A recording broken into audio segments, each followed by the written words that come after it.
A'udzubillahi minasyaitonirrajim. Bismillahirrahmanirrahim. Alam tara kaifa fa'ala rabbuka bi'adin irama dhatil imad allati lam yukhlaq mithluha fil bilad wa thamud alladhina jabu as-sakhra bil wad wa fir'auna dhil autad alladhina taghaw fil bilad fa aktharu fiha al-fasad fasabba alaihim rabbuka sawta adab inna rabbaka labil mirsad. Allah Subhanahu wa taala berfirman, tidakkah engkau wahai Muhammad memperhatikan bagaimana Tuhanmu telah berbuat kepada kaum Ad. Siapa kaum Ad? Yaitu penduduk Iram, ibu kota Ad, yang mempunyai bangunan-bangunan yang sangat tinggi, yang belum pernah dibangun satu kota manapun seperti negeri-negeri yang lainnya. Dan terhadap kaum Tsamud yang mereka memahat dan memotong batu-batu besar di lembah-lembah. Dan terhadap Fir'aun yang mempunyai pasak-pasak bangunan yang besar, yang berbuat sewenang-wenang dalam negeri, lalu mereka banyak berbuat kerusakan di negeri tersebut. Karena itulah Tuhanmu menimpahkan cemeti adab kepada mereka. Sungguh Tuhanmu benar-benar mengawasi. Baik. Di dalam ayat yang kita tadi baca di sini ada 3 kisah menarik yang kita bisa ambil petik ibrah dan pelajaran. Yang pertama kisah kaum Tsamud, kaum Adul. Kemudian yang kedua kisah kaum Tsamud, dan yang ketiga kisah Fir'aun. Tiga-tiganya adalah para pembangkang para nabi dan rasul. Dan Allah jelaskan kesudahan mereka. Yang pertama kaum Ad, kemudian disusul dengan kaum Tsamud. Ulama mengatakan bahwa kaum Ad dan Tsamud itu sebelum kejadiannya Nabi Allah, lahirnya Nabi Allah Ibrahim alaihi salatu wassalam.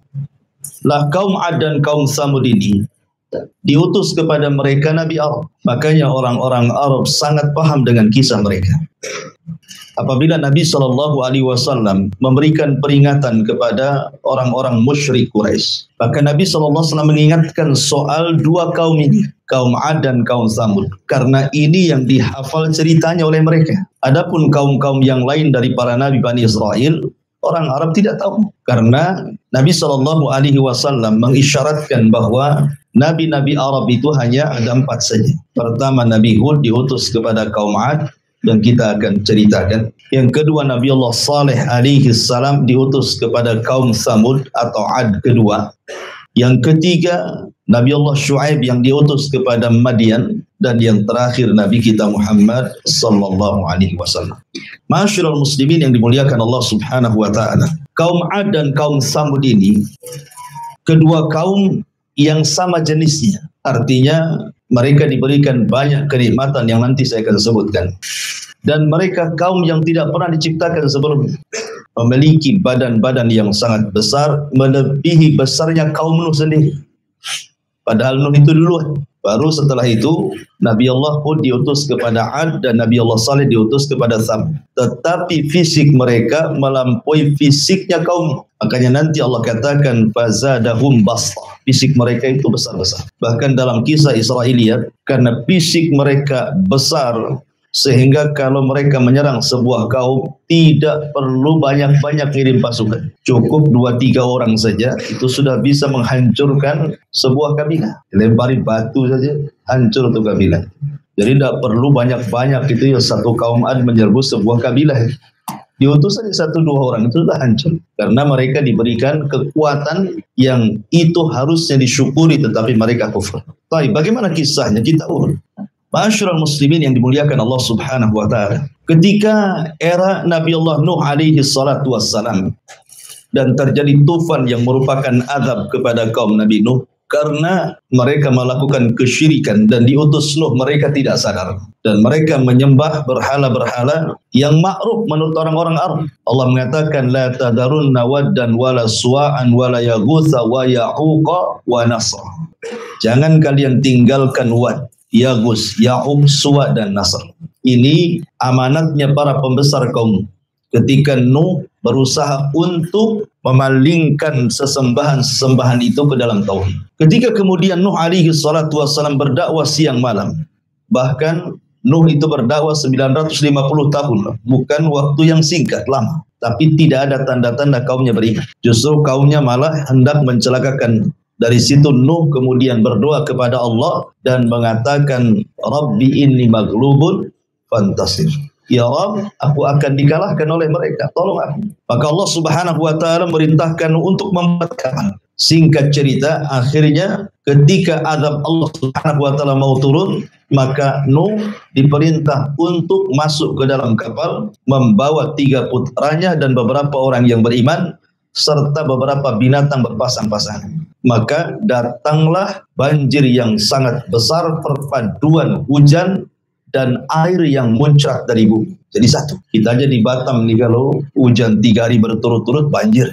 Bagaimana pula dengan hujan yang kemudian disatukan dengan air bumi. Air bumi dilautkan ke daratan, ditambah pula dengan hujan. Tentu akan semakin besar banjirnya. Sampai itu digambarkan ketika Nuh alaihi salatu wassalam hendak menyelamatkan salah satu putranya namanya Iyam, atau menurut ahli kitab disebut Kan'an. Apa kata Nuh? Irkam ma'ana. Wahai anakku, naiklah ke perahu. Tetapi anaknya degil dan mengatakan, Sa'awi ilal jabal. Biarkan, aku akan naik saja ke gunung. Gak akan sampai banjir ke gunung. Tetapi Nuh mengatakan, tidak ada yang selamat hari ini nak naik. Namanya Nuh, lihat anaknya walaupun kafir, masih ada namanya sifat bapak itu kasihan dengan anaknya. Masih pengen menyelamatkannya. Tetapi karena memang Iyam atau Kan'an ini tidak mau juga, maka Allah mengatakan, innahu laysa min ahli. Tinggalkan Nuh, dia bukan keluargamu lagi. Maka Nuh meninggalkan Iyam. Akhirnya seluruh manusia tenggelam dan binasa karena Nuh berdoa kepada Allah, la tadhar alal ardi minal kafirina dayyara. Jangan kau tinggalkan satu jiwa kafir masih hidup di bumi. Itu doanya Nuh. Menunjukkan apa? Tidak ada manusia yang hidup. Alasannya apa? Intadharhum, kalau engkau biarkan satu saja hidup dari mereka, maka mereka akan melahirkan orang-orang yang fajir, yang jahat-jahat. Intinya bahwa setelah banjir bandang ini, maka kemudian Nuh alaihi salam diselamatkan di sebuah bukit namanya Judi di Irak. Disitulah permulaan kehidupan manusia yang baru. Karena yang hidup hanya di perahu Nuh saja. Lah Nuh alaihi salatu wassalam itu ma'ruf memiliki 3 anak yang masih hidup dan 1 mati. Yang 1 kafir ya. Yang 3 namanya Syam, dan itu Abul Arab, seluruh orang-orang Arab turunan Syam. Ya. Kemudian ada Ham, dan itu bapaknya orang-orang Romawi dan orang-orang yang berkulit hitam. Kemudian ada Yafis, salah satunya keturunannya orang-orang Asia. Nah, kata para ulama bahwa tidak ada manusia setelah tragedi banjir Nuh itu kecuali turunan 3 putranya, Syam, Ham, dan Yafis. Karena Allah yang mengatakan waja'alna min dzurriyyatihi humul baqin, dan kami jadikan yang tersisa manusia itu hanya dari turunan Nuh, ya, dari 3 putranya itu. Dari sini kata para ulama sejarah, Nuh itu disebut Abul Bashari Ats-Tsani, bapak manusia kedua setelah Adam. Karena tidak ada manusia di kolong langit yang hidup di zaman sekarang kecuali nasabnya pasti sampai kepada 3 putra Nuh ini. Kalau tidak Syam, ya Ham. Kalau tidak Ham, ya Yafis. Dan 3-tiganya putra Nuh alaihi salatu wassalam. Makanya wajar kalau Nuh dikatakan bapak manusia kedua. Nah, ketika anak-anaknya Nuh ini sudah mulai menyebar ke beberapa tempat, dan mereka masih mentauhidkan Allah subhanahu wa ta'ala, dan mereka masih melihat bagaimana sisa-sisa kehancuran kaum Nuh alaihi salam, sehingga mereka masih takut dan masih mentauhidkan Allah subhanahu wa ta'ala. Tetapi berlalunya zaman, berlalunya waktu, akhirnya iblis datang kepada kaum yang mentauhidkan Allah dari turunan Nuh. Mulailah kemudian mereka kembali menjadi penyembah berhala. Dan yang pertama kali menyembah berhala adalah kaum Ad dari turunan Nuh alaihi salatu wassalam. Kaum Ad inilah kaum yang pertama kali menyembah berhala. Menurut Ibnu Ishaq, seorang pakar sejarah, bahwa kaum Ad itu menyembah 3 berhala. 3 berhala yang mereka sembah. Pertama Somad, kemudian yang kedua Soda, dan yang ketiga Haba. Ya, ada yang mengatakan Somud atau Somad, kemudian Soda dan juga Haba. Itulah 3 berhala yang disembah oleh kaum Ad. Masyarul muslimin yang dimuliakan Allah Azza wa Jalla, sebagai gambaran bahwa kaum Ad dan Samud itu ada kemiripan. Allah berikan 7 nikmat kepada mereka. Seringkas saja. Nikmat yang pertama yang Allah anugerahkan kepada kaum Ad ataupun kaum Samud setelahnya, karena Ad juga termasuk Samud masalahnya. Cuman Ad itu disebut untuk dibedakan antara Ad yang kedua, Allah menyebutkan Adanil Ula. Allah mengatakan bahwa kaum Ad itu disebut Adanil Ula. Ad yang pertama, adapun Samud itu Ad yang kedua. Artinya sama-sama kaum Ad itu sebenarnya. Cuman membedakan satu Ad, satu Samud gitu. Dan Samud itu nenek moyang orang Arab. Baik, lah di antara kenikmatan yang sangat besar yang Allah anugerahkan kepada kaum Ad adalah mereka menguasai ekonomi. Di zamannya mereka menguasai ekonomi. Dan siapapun atau apapun negaranya, kalau menguasai ekonomi, pasti dia bisa menjajah negeri yang lain, ya kan? Ekonomi, kekuatan ekonomi itu bisa menjajah negeri yang lain. Lihat hari ini, negeri-negeri yang kuat ekonominya, ya kan? Negara-negara yang maju luar biasa, bisa menjajah negara-negara yang tidak maju, kan? Lah kaum Ad itu dilebihkan ekonominya, sehingga dengan ekonomi mereka bisa menjajah negeri-negeri yang lain. Dan itu nikmat yang Allah anugerahkan kepada mereka, kuatnya ekonomi. Kemudian yang kedua, kaum Ad diberikan fisik yang sangat kuat. Kaum Ad itu diberikan fisik yang sangat kuat. Sampai fisik mereka melebihi fisiknya Nabi Nuh. Tetapi tentu tidak mungkin melebihi Nabi Allah Adam alaihi salatu wassalam. Karena ada kisah-kisah Israiliyat yang kemudian mereka menggambarkan bagaimana fisiknya kaum Ad itu ada yang sampai 100 meter. 100 meter tinggi kali. Celana antum tidak bisa dipakai mereka. Apalagi baju nggak on. Apalagi celana dalam. Kan itu ya. Artinya bahwa sampai mengatakan 100 meter. Ini mustahil. Nah, kisah ini tentu bertentangan dengan hadis Nabi SAW bahwa fisik yang paling tinggi, yang paling kuat, yang paling kekar, yang paling tampan hanyalah fisiknya Adam alaihi salam. Makanya ketika Rasul berjumpa dengan Nabi Yusuf saat peristiwa Isra Mi'raj, apa kata Rasul? Aku melihat Nabi Yusuf mendapatkan separuh ketampanan Adam. Separuh saja sudah memfitnah banyak wanita. Berarti Adam itu jauh lebih tampan dibandingkan Nabi Yusuf, kan itu. Kan separuhnya saja. Jadi kalau Nabi Adam hidup di zaman sekarang, mungkin semua wanita akan memandang Adam. Kalau Yusuf saja satu Mesir terfitnah, bagaimana pula Adam alaihi salatu wassalam. Dan ini mematahkan teori Darwin yang mengatakan manusia berasal dari kera, kan itu ya. Kera cakep atau tidak cakep? Mana ada kera cakep? Antum dandan, antum kasih bedak pun tidak akan cakep kera itu. Ya mungkin si Darwin saja yang ikut kera. Kita ikut Nabi Adam. Baik, masyarul muslimin yang dimuliakan Allah Azza wa Jalla. Jadi nikmat yang kedua, mereka diberikan fisik yang kuat, kemudian tinggi. Yang tadi saya kisahkan, kalau menghancurkan sebuah kabilah tidak perlu bawa pasukan. Cukup dikirim 2-3 orang saja sudah cukup. Gitu ya. Dilempari batu saja sudah mati semua satu kabilah. Karena di zaman Ad itu hanya Ad yang punya fisik seperti itu. Jadi kaum-kaum yang sezamannya itu ya kecil-kecil gitu ya, di bawahnya kaum Ad. Makanya kaum Ad itu menguasai, ya karena fisiknya yang besar, itu nikmat harusnya. Mereka syukuri kan. Kita aja kalau masuk tentara, kalau pendek gak keterima. Kan gitu ya. Masuk tentara, masuk polisi itu diukur juga tuh tingginya tuh. Sehingga tinggi badan juga nikmat seharusnya. Ini yang kedua. Yang ketiga, Allah Subhanahu wa taala anugerahkan mereka memiliki strategis perang yang luar biasa. Dan mereka tidak pernah dikalahkan. Dan Allah mengatakan wa idza batashtum jabbarin. Ini biasanya untuk jimat. Anda dulu pernah baca kitab Mujarabat tuh. Kalau hendak nonjok orang tuh, baca katanya ayat ini. Wa idza batashtum jabbarin. Apabila mereka hendak menyerang, mereka tidak punya belas kasihan. Ya. Jadi kaum Ad itu punya strategis perang. Kalau nyerang itu tidak pernah kalah itu. Dan mereka kaum yang sangat bengis sekali. Sehingga tidak ada satupun kabilah di zaman itu. Karena kan belum ada negara-negara saat sekarang gitu ya. Si kabilah-kabilah juga umatnya juga belum banyak di zaman itu. Tidak ada yang berani. Kalau diserang itu nyerang betul mereka. Tidak punya belas kasihan sama sekali. Karena mereka memiliki selain fisik besar gitu ya, memiliki strategis perang yang luar biasa. Ya, ini nikmat yang ketiga. Nikmat yang keempat, Allah Subhanahu wa taala berikan kesuburan. Ladang mereka subur, sawah mereka subur, ternak mereka subur.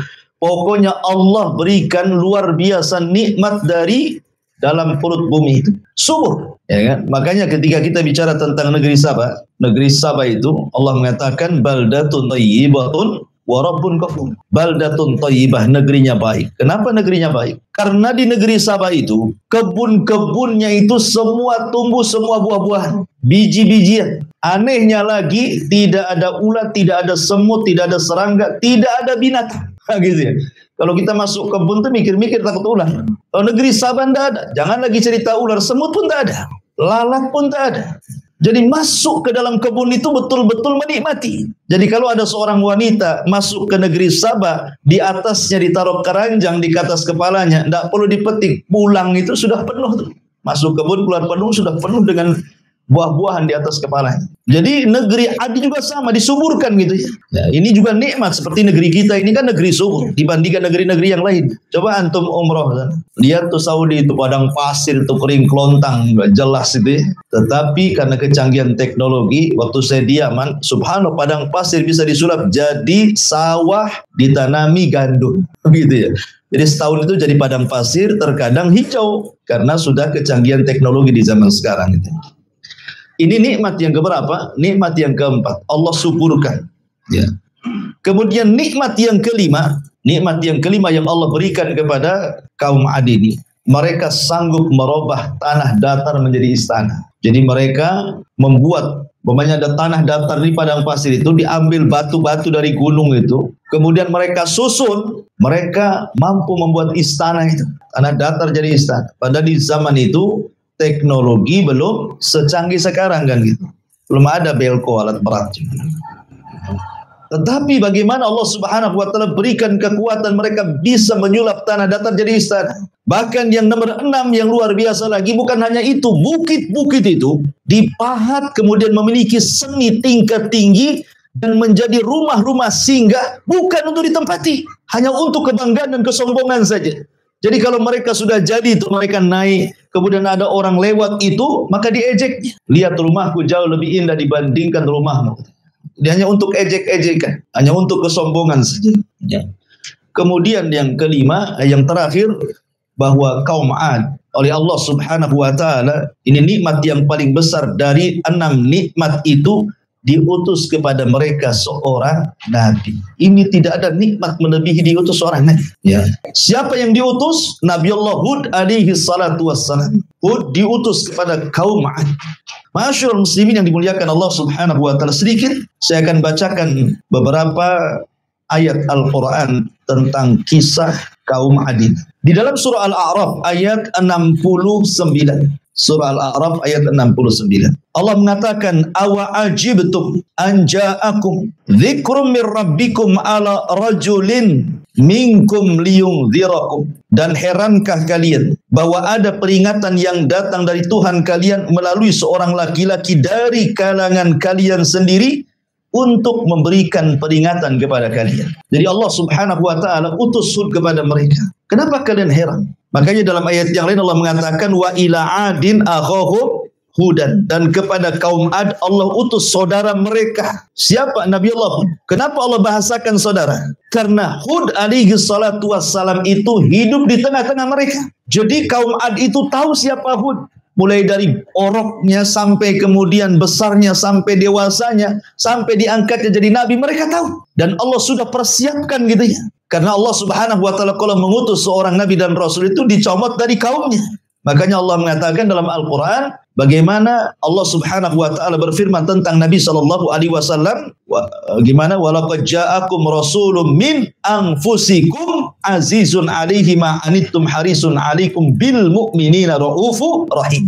Dan sungguh Allah telah utus kepada kalian seorang rasul dari jenis kalian manusia, dari daerah kalian sendiri. Ya. Jadi mereka sudah paham siapa Hud itu sebenarnya. Kemudian fitrah dakwah seorang nabi itu pasti mendakwakan tauhid. Yang pertama didakwahkan adalah dakwah tauhid. Tapi sebelumnya Hud alaihi salatu wassalam berusaha untuk mengingatkan nikmat.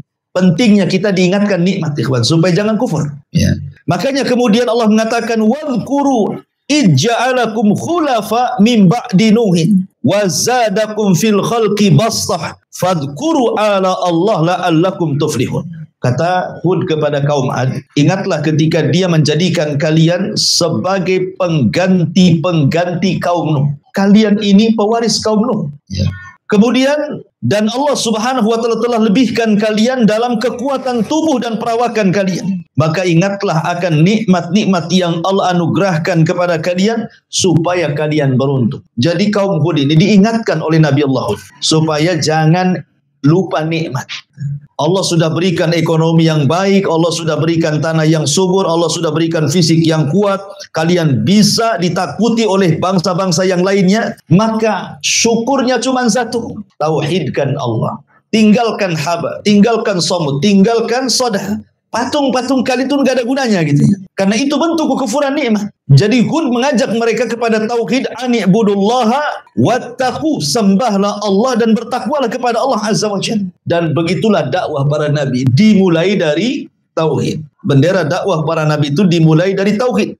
Dan itu Allah Subhanahu wa Ta'ala katakan, walaqad ba'atsna fi kulli ummatir rasulan ani'budullaha wajtanibu taghut. Dan sungguh kami utus pada tiap-tiap umat seorang Rasul utusan. Tugas mereka hanyalah meneriakkan sembahlah Allah, tauhidkan Allah, jauhi sesembahan selain Allah alias tauhid. Ya.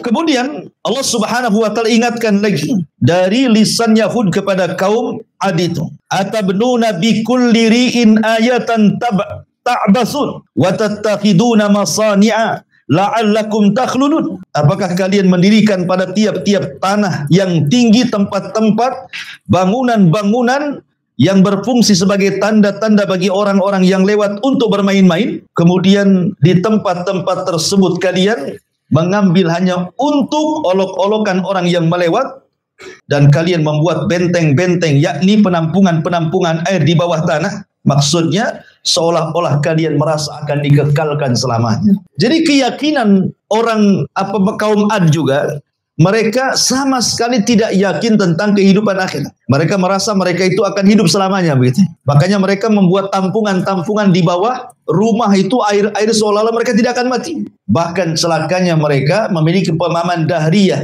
Kalaupun mereka itu mati, yang menjadikan mati itu hanya waktu yang berjalan saja. Kami hidup dan mati itu hanya waktu saja. Nah, ini kan pemahaman orang ateis. Jadi orang ateis sudah ada sejak zaman dulu. Ya, yang enggak mengakui ketuhanan itu, yang menganggap bahwa kita mati dan hidup itu hanya berjalannya waktu saja. Itulah keyakinan keyakinan kaum Ad, dan mereka berusaha untuk mengejek siapa? Nabi Allah Hud alaihi salatu wassalam. Dan umumnya ikhwan, para nabi itu bukan ditentang orang-orang lemah, tidak. Umumnya para nabi itu ditentang orang-orang kuat, para pejabat, orang-orang kaya, para pemimpin, itu yang menentang para nabi sebenarnya. Padahal tidaklah nabi diutus kepada sebuah umat untuk berpolitik. Nabi itu bukan untuk berpolitik diutus, bukan untuk merebut kekuasaan, tidak. Ya, bukan untuk menggalang umat, kemudian melakukan pemboikotan atau mencalonkan diri jadi pemimpin capres, enggak. Ya. Nabi diutus itu tidak berpolitik. Nabi diutus itu hanya untuk berdakwah. Seandainya seorang pemimpin masuk Islam, tidak mungkin dicopot dari kepemimpinannya, tetap dia pemimpin kan itu ya. Nah, cuman karena ketakutannya para pembesar itu kepada Nabi, seolah-olah ketika makin banyak yang didakwai, makin banyak orang yang ikut, seolah-olah terancam kekuasaannya. Masyarul muslimin, dan itu akan terjadi pada setiap negara dan bangsa-bangsa. Ya, kalau ada seorang dai kemudian ada banyak pengikutnya, itu penguasa takut biasanya. Kan itu. Atau dimanfaatkan untuk kampanye, didekatilah ustadz-ustadz, kiai-kiai, masjid-masjid gitu ya. Ya, untuk bersuara biasanya. Karena paling efektif kampanye itu lewat tokoh-tokoh agama, karena paling banyak pengikutnya masalahnya kan itu. Kemudian meyakinkan dengan dalil-dalil, itu yang lebih hebatnya lagi. Orang yakin itu ya, walaupun sebenarnya kibul semuanya. Baik, bayangkan Allah mengatakan di sini, qalal mala'ul ladzina kafaru min qaumihi. Pemuka-pemuka orang-orang kafir dari kaumnya berkata, inna lanaraka fi safahatin wa inna lanadhunnuka minal kadhibin. Kata mereka, sesungguhnya kami benar-benar memandang engkau wahai Hud kurang akal, dan sesungguhnya kami menganggap engkau wahai Hud adalah pendusta. Setiap dai pasti akan dilabeli dengan dua label ini, ya. Setiap dai yang mendakwakan tauhid loh ya. Setiap dai yang mendakwakan tauhid pasti akan dilabeli dengan dua sifat ini. Pertama dikatakan kurang akal, yang kedua pendusta. Coba saja kalau antum berdakwah tauhid, antum buatlah channel di YouTube gitu kan. Antum berantas kesyirikan, antum berantaslah itu penyimpangan terhadap sunnah Nabi SAW. Oh, besoknya sudah ada itu yang nyaut, itu yang jawab. Gitu ya. Oh, ini orang gila, mecah belah, itu macam-macam ngomongnya. Karena memang tabiat dakwah seperti itu. Nabi lo dikatakan pendusta, tukang sihir, tukang tenun, macam-macam Rasul itu. Maka Nabi Hud pun kurang lebih saja. Ketika Hud alaihi salatu wasallam mengatakan, ya qaumi ibudullaha ma lakum min ilahin ghairu afala tattaqun. Wahai kaumku, sembahlah Allah. Tidak ada sesembahan selain daripada Allah Subhanahu wa taala. Tidakkah kau bertakwa? Maka mereka mengatakan, wahai Hud, kau ini orang gila, ngapain kau berdakwah? Kau ini pendusta. Maka Hud mengatakan dengan lembut, ingat, ini juga salah satu thariqah dakwah gitu ya. Para nabi itu diceritakan dalam Al-Quran untuk diambil pelajaran. Ketika kaum Hud itu berusaha dengan sangat keras, kasar gitu ya, menuduh macam-macam kepada Hud, tetapi Nabi Allah Hud menganggap dan membalas dengan kelembutan. Katakan kepada Nabi SAW, wa in kunta faddan ghalidhal qalbi lan faddu min hauli. Kalau engkau keras kepala wahai Muhammad, kau kasar kepada kaummu, maka mereka akan lari dari kamu. Makanya kelembutan itu asas dakwah. Apa kata Hud? Ya qaumi laisa bisafahatun walakinni rasulun mir rabbil alamin. Aku tidak gila, aku waras. Akan tetapi Allah mengutusku menjadi nabi kalian, menjadi rasul kalian yang membawa amanah dari Allah Subhanahu wa taala. Uballigukum risalati rabbi wa ana lakum nasibun amin. Akulah menyampaikan amanat Tuhanku kepada kalian saja, dan saya adalah penasehat yang amanah yang Allah tunjuk untuk mendakwai kalian. Ma'asyiral muslimin yang dimuliakan Allah Subhanahu wa taala. Intinya bahwa Hud alaihi salam terus mendakwai kaumnya dan para pembesar. Tetapi Allah Subhanahu wa taala takdirkan memang kaum itu mendustakan para nabinya. Makanya Allah mengatakan kadzabat adanil mursalin. Kadzabat adun al mursalin. Telah mendustakan kaum Ad para rasul. Ya. Makanya ketika kemudian mereka mungkin sudah capek gitu ya. Mungkin bahasa kitanya sudah bosan dengan ucapan-ucapan Hud ini. Kemudian mereka mengatakan, ya Hud, ma ji'tana bibayyinatin wa ma nahnu bitariki alihatina an qaulika wa ma nahnu laka bimu'minin. Mereka kaum Ad mengatakan, wahai Hud, engkau tidak mendatangkan satu bukti yang nyata kepada kami kalau engkau seorang nabi. Engkau hanya manusia biasa. Kami makan, kau makan. Kami jalan, kau berjalan. Kau ke pasar, kami juga ke pasar. Untuk apa kami ikuti orang yang sama dengan kami, gitu maksudnya. Mereka mengatakan kaum Ad ini, wahai Hud, engkau ini tidak ada bukti kalau kau seorang nabi. Dan kami tidak akan meninggalkan atau tidak pernah meninggalkan Tuhan-Tuhan kami gara-gara ucapanmu. Dan kami selamanya tidak akan beriman. Kata kuncinya langsung mereka keluarkan. Tidak akan beriman. Kemudian mereka mengatakan, Inna qulu illa taraka ba'du alihatana bisu. Kami hanya mengatakan bahwa sebagian sembahan kami telah menimpakan penyakit gila kepada kalian. Boleh jadi engkau itu, wahai Hud, kewalat dengan sesembahan kami, katanya. Makanya sekarang kau jadi gila, katanya. Gitu maksudnya ya. Ya. Jadi ketika Hud kemudian berusaha memperingatkan umatnya, janganlah sembahlah patung-patung itu. Patung-patung itu tidak membawa manfaat, tidak memudaratkan, bahkan akan mengancam azab kepada kalian. Mereka mengatakan, lihat, jangan-jangan Hud gila itu gara-gara ditimpa oleh Tuhan-Tuhan kami. Kewalat dia dengan kami, itu bahasanya. Ya. Maka kemudian mereka mengatakan, lain ata'tum basyaram mislukum, lain ata'tum basyaram mislakum, innakum idzan la khasirun. Aya'idukum annakum idza mittum wa kuntum turaban wa idzaman annakum mukhrajun. Dan sesungguhnya kalian menaati manusia seperti kalian, niscaya kalian akan benar-benar rugi. Apakah jika ia menjanjikan kepada kalian bahwa bila kalian telah mati dan telah menjadi tanah, kemudian telah menjadi tulang belulang, kalian sungguh akan dikeluarkan dari kuburan kalian? Hayhat lima tu'adun. Jauh sekali kebenarannya, mustahil. Mereka sudah mulai menentang, mustahil. Karena kemudian mereka tidak mau beriman lagi, dan yang lebih parah lagi mereka nantang. Ya, nantangnya apa? Minta azab dari Allah Subhanahu wa taala, coba. Ya. Tapi begini ya, mukjizatnya Nabi Hud itu luar biasa. Hud itu diberikan mukjizat oleh Allah. Apa mukjizatnya? Tawakal yang kuat. Hud itu diberikan oleh Allah mukjizat berupa tawakal. Jadi tawakal itu jadi mukjizat dia. Coba bayangkan, kaum Ad itu kan besar-besar. Kemudian tentaranya kuat-kuat. Kalau menghancurkan kaum sebentar saja, tapi mereka tidak bisa menyentuh Hud, ya kan? Bahkan Hud alaihi salatu wassalam sampai kemudian mengatakan, min dunihi fakiduni jami'an la tungzirun, katanya. Kalau kalian tidak suka denganku, kata Hud, kumpulkan kaum Ad semuanya, serang aku sekarang, jangan ditunggu-tunggu waktunya. Lihat, nantang ke Hud ini kan. Kenapa dengan begitu percaya Hud mereka tidak bisa menyentuh dia? Karena Hud mengatakan, inni tawakkaltu Allah Rabbi wa Rabbukum ma min dabatin illa huwa akhidun binasiyatiha inna Rabbi ala sirati mustaqim. Sesungguhnya aku bertawakal kepada Allah Tuhanku dan Tuhan kalian. Tidak ada satupun makhluk bergerak yang bernyawa, melainkan dialah yang memegang ubun-ubunnya. Sungguh Tuhanku di jalan yang lurus lagi adil. Jadi Hud ini sangat berani. Coba bayangkan, kaum Ad itu kan banyak, besar-besar gitu ya. Hud menantang, kalau kalian tidak suka denganku, kalian kumpul semuanya. Serang aku sekarang. Seandainya antum diutus menjadi dai ke sebuah kampung, ya. Kampung itu banyak dukunnya. Kemudian antum ngomong, kumpulkan dukun-dukun kalian, santet aku sekarang. Berani nggak antum ngomong gitu? Ya. Ini Hud begitu. Atau kumpulkan preman pasar kalian, ayo kumpul-kumpul semuanya. Nah, gabungkan dengan desa sebelah tuh. Ayo serang saya. Berani nggak antum ngomong begitu kan? Saya yakin nggak akan berani. Ya. Saya aja nggak berani, apalagi antum. Gitu. Ya. Karena saya tidak punya mukjizat. Nabi Hud punya mukjizat, ya kan? Makanya dia berani yang mengatakan fakiduni jami'an summa la tungzirun. Serang aku sekarang.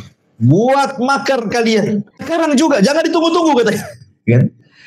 Tetapi kaum Ad memang tidak bisa menyerang Hud alaihissalam. Menyentuh kulitnya pun tidak bisa. Itulah kelebihan namanya mukjizat Nabi Allah Hud alaihi salatu wassalam. Akhirnya kemudian mereka pun mengatakan kepada Hud alaihi salatu wassalam, sudah gini saja, kami semua tidak akan beriman kepada Muhammad. Nggak akan beriman. Macam mana kau ngoceh pun kami tidak akan beriman. Ya. Kalau engkau seorang nabi, fa'tina bima ta'iduna in kuntum minas sadiqin. Buktikan. Katanya engkau selalu mengancam-ngancam kami, kalau tidak ikut kamu, kami akan diadab. Buktikan azabmu sekarang. Mana azab Allah? Timpakan sekarang kepada kami, katanya. Gitu ya. Jadi mereka mulai menantang Allah. Bahaya kalau sudah menantang Allah. Kalau sudah menantang Allah, bahaya. Ketika mereka sudah ngomong seperti itu, apa yang terjadi? Akhirnya Allah kirim paceklik yang berkepanjangan. Ada yang mengatakan 3 tahun tidak turun hujan.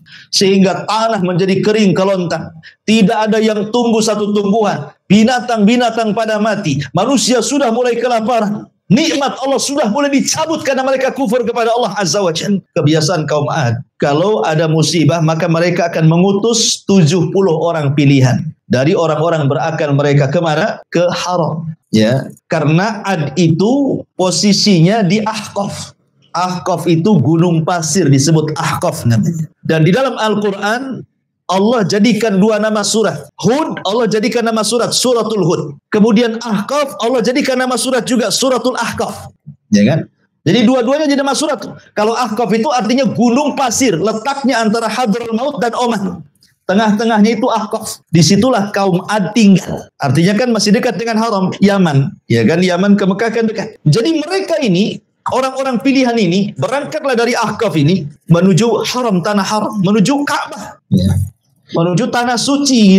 Maksudnya Haram itu waktu itu memang sudah jadi tanah suci karena yang membangun pertama kali Ka'bah adalah malaikat. Kemudian setelah itu Adam alaihi salatu wassalam, kemudian hilang, baru kemudian diperbaharui oleh Ibrahim alaihi salatu wassalam. Jadi orang-orang 7 orang pilihan ini ke Haram berdoa. Ya. Cuman masalahnya sampai di Haram mabok pula mereka. Berzina mereka, disuruh sama kaumnya, suruh berdoa sampai di Haram malah mabuk. Coba bayangkan, bejatnya orang-orang Ad. Akhirnya diingatkan sesama mereka, lah kita akan diutus untuk berdoa di sini. Kenapa kita mabuk berzina pula di sini? Akhirnya mereka sadar. Ketika mereka sadar, akhirnya mereka pun berdoa semuanya di haram, di tanah suci itu. Tiba-tiba ada suara di balik awan. Apa suaranya? Aku kabulkan keinginan kalian, kan ku kirim awan kepada kalian. Tinggal milih, mau awan putih, mau awan merah, mau awan hitam. Mereka berpikir, wah, doa kita diijabah. Mereka suruh memilih awan putih, tak mungkin ada hujan. Awan putih itu terang, kan gitu ya. Awan merah, wah sedikit airnya. Awan hitam sajalah, kan gitu. Karena biasanya kalau sudah gelap, ya kan, siang-siang ini teduh gitu, wah ini mau hujan deras. Itu prasangka mereka. Makanya kemudian mereka pun pulang dengan bahagia karena mereka sudah dapat ilham. Pulanglah mereka ke negeri Ahqaf, pulang kampung. Dan memberitahu kampungnya bahwa doa mereka sudah diijabah. Betul, Allah subhanahu wa ta'ala kirim awan kepada mereka. Dan itu Allah gambarkan dalam Al-Quran. Falamma ra'auhu aridun mustaqbila awdiyatihim. Maka ketika mereka melihat, ya, ada awan hitam yang menuju lembah-lembah mereka, ladang-ladang mereka, sawah-sawah mereka, semua keluar. Bayangkan, mereka tidak paham kalau ini ada. Jadi seluruh kaum Ad keluar dari rumah-rumah mereka, dari anak kecil, orang dewasa, laki-laki, perempuan, tua, muda, semua keluar. Ingin merasakan hujan yang sudah 3 tahun tidak hujan-hujan. Mereka bernaung di awan itu. Apa yang terjadi? Qalu, mereka mengatakan, hadza 'aridun mumtiruna. Mereka mengatakanlah awan yang akan menurunkan hujan kepada kami. Dengan bangganya mereka bernyanyi-nyanyi, berteriak-teriak dengan penuh kebahagiaan. Inilah awan yang akan menurunkan hujan kepada kami. Maka Allah mengatakan, bal huwa masta'jaltum bi rihun fiha adzabun alim.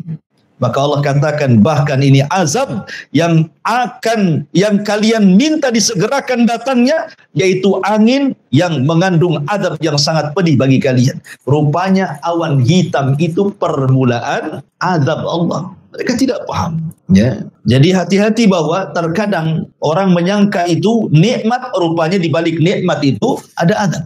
Ya, ini pelajaran. Terkadang ada orang diberikan nikmat oleh Allah subhanahu wa ta'ala dengan nikmat yang melimpah. Tapi rupanya nikmat itu menggiring mereka kepada azab. Makanya kenapa terkadang kenikmatan itu disebut istidraj. Ya, dalam bahasa akidah disebut istidraj. Orang itu kalau usaha maju terus, buat bisnis maju terus, buat ini maju terus. Kok enggak maju, enggak dirugikan, untung terus. Ini hati-hati. Usaha ini sukses, usaha itu sukses, akhirnya jadi kaya raya gitu ya. Nanti suatu ketika nikmat ini justru kalau sampai dia lalaikan akan berubah menjadi nikmat azab yang pedih bagi dia. Makanya hati-hati dengan istidraj itu. Ma'asyiral muslimin yang dimuliakan Allah Azza wa Jalla. Akhirnya kemudian Allah katakan, tudammiru kulla syai'in bi amri rabbiha fa asbahu la yura illa masakinuhum kadzalika nazzil qaumal mujrimin. Yang menghancurkan segala sesuatu dengan perintah Tuhannya, sehingga mereka kaum Ad menjadi tidak tampak lagi di bumi kecuali hanya bekas-bekas tempat tinggal mereka. Demikianlah kami memberi balasan kepada kaum Ad, kaum yang sangat pendosa itu. Bagaimana azabnya? Allah subhanahu wa ta'ala ketika mengirim awan hitam itu, tiba-tiba angin muncul dari langit. Angin puting beliung muncul dari langit ke bumi. Kemudian membawa semua yang ada di bumi naik ke langit. Coba ini kan manusia sudah keluar semua kan. Yang kecil, yang besar berada di awan itu. Tidak ada satupun yang di rumah tuh, karena semua keluar. Rupanya datang angin menyapu orang-orang ini, mengangkat ke langit. Mereka diputar-putar di puting beliung itu. Sampai-sampai Allah subhanahu wa ta'ala mengatakan, sakharaha alaihim sab'a layalin wa thamaniyata ayyam husuman fataral qauma fiha sar'a ka'annahum a'jasun nakhlin khawiyah. Allah menimpakan angin itu kepada mereka selama 7 malam 8 hari, terus menerus tidak berhenti. Maka kami melihat kaum Ad pada waktu itu mati bergelimpangan seperti batang-batang pohon kurma yang telah kosong dan laku. Artinya ketika anginnya selesai, badan-badan mereka jatuh ke bumi, mereka nancap seperti tunggul-tunggul kurma. Ya, bagaimana Allah subhanahu wa ta'ala adab kaum Ad seperti itu. Adapun Nabi Allah Hud, sebelum adab ini datang, dia sudah pergi dulu. Bersama siapa? Bersama kaumnya yang beriman yang tidak banyak itu, menuju mana? Menuju Hijr. Ya. Hijr itu di mana? Makanya ada suratul Hijr. Dalam Quran itu ada suratul Hijr kan? Ya. Hijr itu tengah-tengah antara Hijaz. Hijaz itu Mekah dan Madinah. Ya, dan Syam, tengah-tengahnya itu Hijr. Ada yang mengatakan Yordania dan Hijaz, tengah-tengahnya itu Hijr. Disitulah kemudian Nabiullah Hud alaihi salatu wassalam meninggal dunia, kemudian kaumnya terus mentauhidkan Allah Azza wa Jalla dan mereka masih terngiang-ngiang dengan azab kaum Ad, tetapi berlalunya waktu kembali mereka kufur, yang disebut dengan kaum Tsamud.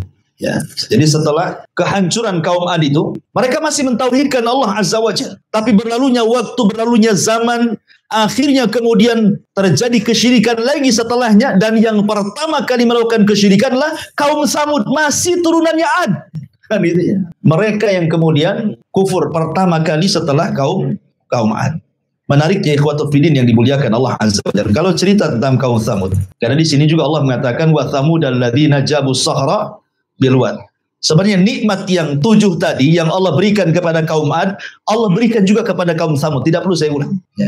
Tapi yang menariknya adalah kaum Tsamud ini. Kaum Tsamud ini Allah berikan seekor unta. Unta yang sangat besar, yang menjadi mukjizat bagi mereka di tengah-tengah mereka. Unta itu cukup bisa diminum air susunya oleh banyak kabilah kaum Tsamud. Berarti menunjukkan unta itu besar, bukan unta kecil kan itu. Karena beberapa kabilah bisa minum dalam satu hari dari susunya air unta itu. Ini nikmat yang luar biasa. Tinggal diambil saja susunya, selesai. Ya. Tetapi anehnya juga turunnya azab Allah Subhanahu wa taala kepada kaum Tsamud gara-gara unta juga. Ketika mereka menyembelih untanya Nabi Allah Saleh sebagai mukjizat, turun azab kepada mereka. Ya. Jadi unta yang membawakan nikmat, unta pula yang mendatangkan azab. Bagaimana kisahnya? Ma'asyiral muslimin yang dimuliakan Allah Subhanahu wa taala. Kaum Tsamud, kalau kaum Ad, Allah Subhanahu wa taala juga banyak menyebutkan dalam Al-Qur'an. Bahkan Nabiullah Hud 7 kali diulang di dalam Al-Qur'anul Karim. Lah kaum Tsamud ini masih keturunan kaum Ad, maka disebut Ad yang kedua. Kalau kaum Ad yang pertama disebut Adanil Ula. Ini Ad Atsani, ya. Dan dua-duanya bangsa Arab. Ingat bahwa Arab itu terbagi menjadi 3. Ada yang disebut dengan Al-Arabu Al-Ba'idah. Ada yang disebut dengan Al-Arabu Al-Baqiyah. Ada yang disebut dengan Al-Arabu Al-Musta'rab namanya. Al-Arabu Al-Ba'idah ini Arab yang sudah punah. Kaum Ad, kaum Tsamud sudah punah. Tidak ada lagi turunannya. Ya, hanya tinggal ceritanya. Kemudian yang kedua Al-Arabu Al-Baqiyah. Arab yang masih ada. Ya, dan itu salah satunya keturunan Qahtan, seperti Imam Malik rahimahullahu taala itu keturunan Qahtan. Kemudian yang ketiga ada namanya Al-Arabu Al-Musta'rab, bukan orang Arab tapi fasih berbahasa Arab, akhirnya dikatakan orang Arab karena kefasihan bahasa Arab. Dari sini ada kaidah, walaupun ada orang Arab di negeri kita, mancung, tidak diragukan lagi wajahnya wajah Arab, tapi tidak bisa bahasa Arab, malah medok bahasa Jawa, maka dia bukan Arab. Tapi kalaupun ada di negeri kita pesek belesek, tidak ada muka-muka Arab sedikit pun, tapi cepetang dia bahasa Arabnya luar biasa, gitu ya, melebihi orang Arab, maka dia Arab. Ini kaidah. Ya. Jadi jangan berbangga karena muka Arab ngaku hadis. Di tes bahasa Arabnya tak tahu. Kasih kitab kuning tak bisa baca. Bukan tak bisa baca, tak bunyi. Ya kan? Ma'asyiral muslimin yang dimuliakan Allah Azza. Ini kaidah karena ada Al-Arabul Musta'rab di sini kan. Ismail itu bukan orang Arab, dia lahir di Palestina. Ya. Kemudian dibawa oleh Ibrahim dengan ibunya Hajar ke Arab. Berjumpa dengan suku Jurhum. Belajarlah Ismail dengan kabilah Jurhum. Akhirnya dia pula yang paling fasih bahasa Arabnya. Makanya Ismail disebut Al-Arabul Musta'rab. Dia bukan Arab tapi jadi Arab karena kefasihan bahasa Arab. Ya. Maka nggak apa-apa. Antum tampang tak ada Arabnya. Tapi bahasa Arabnya luar biasa. Arab antum. Gitu ya. Antum mancung walaupun kayak Petruk gitu ya. Tapi tak bunyi Arab. Bukan Arab Indonesia antum. Gitu ya. Jadi itu kaidah seperti itu. Antum harus pahami. Baik. Lah kaum Tsamud ini sama dengan kaum Ad. Ini Arabul Al-Ba'idah. Ini kisahnya sudah nggak ada turunannya, tetapi kan dikisahkan. Karena Rasulullah SAW konteks ayat ini ingin mengingatkan orang-orang Quraisy, jangan kufur kalian. Kalau kalian kufur, nanti kalian diazab seperti kaum Ad dan Tsamud. Gitu maksudnya. Ya. Makanya ketika Al-Walid ibn Mughirah datang kepada Nabi SAW, kononnya mau tawar-menawar dan mengatakan, ya Muhammad, sudahlah, Nggak usah lah kau lanjutkan dakwah. Kau ini pengen apa? Kalau kau ingin harta, kami kumpulkan harta kami. Kami jadikan kau orang paling kaya di antara kami. Kalau kau ingin raja, kami jadikan kau raja kami. Kalau kau ingin perempuan yang cantik, kami carikan. Kalau kau gila, kami carikan tabibnya, dokternya. Tapi tolonglah. Ya sudah sampai di sini dah. Kata Nabi SAW, ya Walid, sudah kau ngomong. Sekarang ganti. Maka Nabi SAW tidak membantah soal tawaran-tawaran tadi, tapi Nabi membacakan ayat fa'in a'radu, ya, fa'in a'radu anzartukum bisa'iqatin mithla sa'iqati adi wa thamud. Kalau mereka orang-orang Quraisy itu berpaling dari dakwahku, ingat, mereka akan disambar halilintar seperti halilintar yang pernah membinasakan kaum Ad dan Thamud. Ketakutan itu Al-Walid, karena tahu kisah mereka di benak-benak mereka kan, dan mereka meyakini ini seorang nabi sebenarnya, cuman karena hasad dan takaburnya saja tidak mau beriman. Akhirnya mengatakan hasbuka, hasbuka, yang cukup, yang jangan diteruskan itu. Ketakutan dia. Akhirnya dia pulang menemui orang Quraisy, kata pembesar Quraisy, kata Abu Jahal, gimana hasilnya? Nampaknya kau pergi, beda pula mukamu kau kembali, katanya. Jangan-jangan kau sudah beriman. Katanya itu. Artinya di sini Nabi SAW mengingatkan tentang kaum Ad dan Tsamud kan. Artinya di otak-otak orang Arab itu sangat paham kisah-kisah ini. Makanya Rasulullah SAW tidak mengkisahkan nabi-nabi Bani Israel. Karena mereka tidak ada pengetahuan tentang itu. Makanya Rasul mengkisahkan tentang dua kaum yang mereka paham. Diutus kepada mereka Nabi dan Rasul, mereka membangkang, turun azab. Apakah kalian mau seperti itu? Nah, itu maksudnya. Ma'asyiral muslimin yang dimuliakan Allah Azza wa Jalla, kembali bahwa sebagaimana Nabiullah Saleh dan juga Nabiullah Hud dan seluruh para nabi mendakwai mereka ke dalam tauhid, kaum Tsamud pun menentang Nabi Saleh. Tidak perlu saya ceritakan panjang-panjang karena kita ambil singkat-singkatnya saja. Akhirnya mereka pun mengatakan, ya Saleh, kalau engkau seorang nabi, kami tidak melihat ada bukti dari kami. Ya. Bukankah seorang nabi harus bawa mujizat? Kata Nabi Saleh, mau kalian apa? Mereka mengatakan, kalau engkau seorang nabi, keluarkan dari batu ini unta. Tetapi bukan hanya sekedar unta. Unta usyara. Usyara itu yang sedang hamil 9 bulan. Jadi kalau keluar langsung hamil, langsung lahir gitu maksudnya. Itu namanya unta usyara. Ya. Akhirnya kemudian usyara itu 10 bulan ya.